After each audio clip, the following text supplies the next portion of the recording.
Salut tout le monde!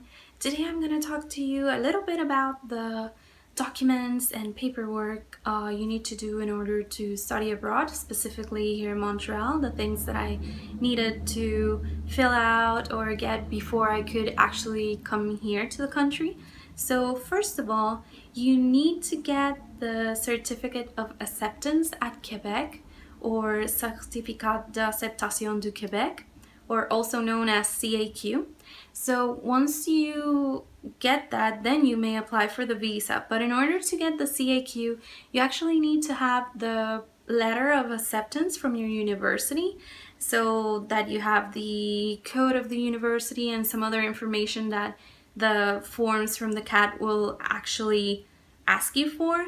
You need to have a copy of your passports. You need to send them some passports photos, and you actually need to have financial proof or proof of financial stability, if we may say it like that, where you have to give them like bank statements and information that support that if you come to study here, you can actually pay for your stay, your study, your tuition per se, etc. I'm gonna link down below all the links and pages you need to actually go to in order to have all your documents for coming here to Montreal.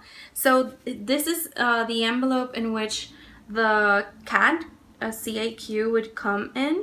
And it actually has a letter saying that you are accepted in the province of Quebec. And yeah, you actually need this in order to start filling out the visa, the student visa.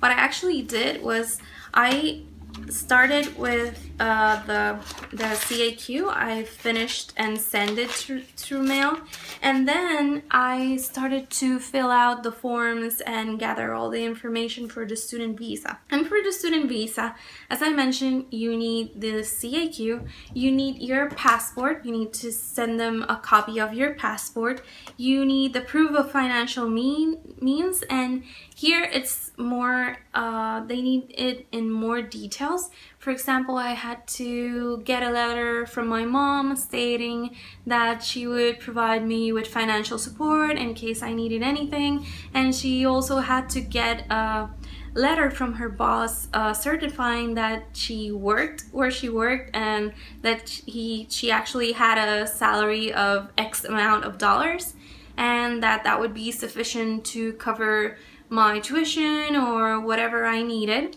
And I actually had to submit my bank statements from the past 6 months just to prove that I actually was getting money into my account. You need to fill lots of forms.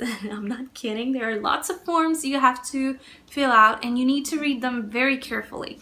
For the student visa in particular, there are many instructions, like very specific instructions in terms of the size of the documents you may submit once you scan the bank statements, visa, the passport, they actually tell you how large can that PDF document be. You actually have to merge all of those files you scan in order to send them to them. And you also have to send a digital photo, and they tell you the specific DPIs that the photo must contain in order for it to be valid. The cool thing about the student visa, it was all digital, so you submitted all your documents digital, or all the forms, and it had like it told you what percentage of completion you had on your student visa.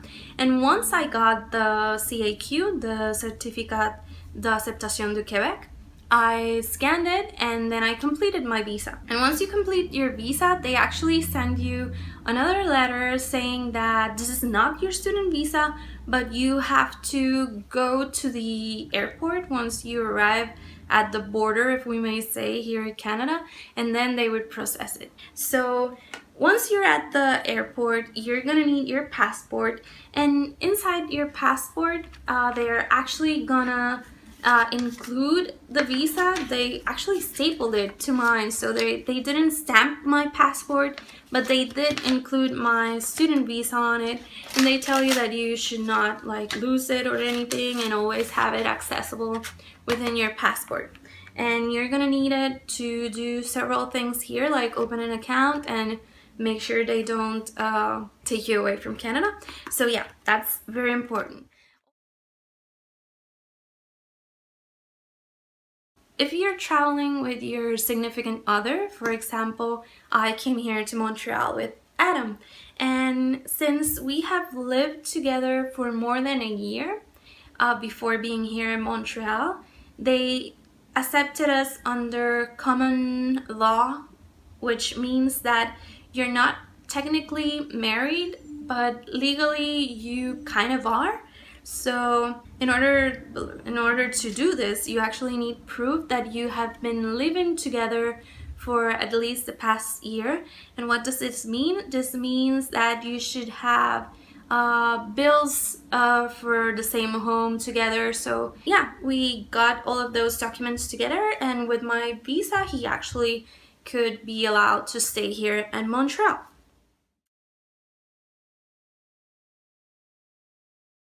I came with Achilles, or we also came with Achilles with our cat. And for cats, or pets, you also need to make sure you have all the documents in order for them to accept them here at Montreal, at the country. I'm talking specifically about Montreal, but this may apply to other countries. You need to make sure you understand and you know everything you need in order for them to accept you. So for Achilles, I needed to have his record on hand, and inside it, you must have all the vaccines, especially rabies. He needed to have at least 2 rabies shot in order to be able to come here.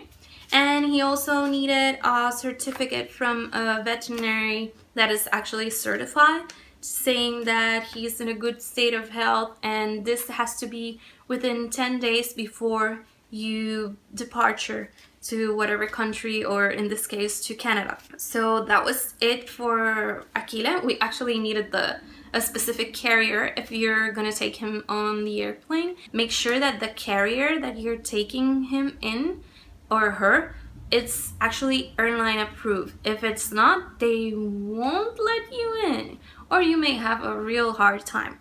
And traveling is stressful enough, especially when you're traveling to study abroad. So a tip I wanted to give you: when you're traveling, if you ever go to travel abroad, you should take like a organized envelope with all your papers in them, because you must have accessible all of the information, and especially the papers for the visa, because they're gonna, once you get to the frontier or to the border, they're gonna tell you where's your CAQ, where's your letter from the visa processing. So you should have all of that in hand. So that's my tip for you. Get one of these, or have something familiar where you can put all your paperwork and have it accessible. So yeah, that's it. That's all of the paperwork I actually needed to do. Remember, I'm actually summarizing it, so make sure you do all of this in advance if you're actually going to go to study abroad. I actually started it about 3 months before I came here to Canada, so it was between April, May that I actually started it, but I needed the physical acceptance letter from the university. So yeah, that was like my constraint. So that's it for today's video. I hope you guys enjoyed it and it was useful. Remember, I'm gonna leave down in the description box all the links for the student visa and the certificate of acceptation here in Quebec.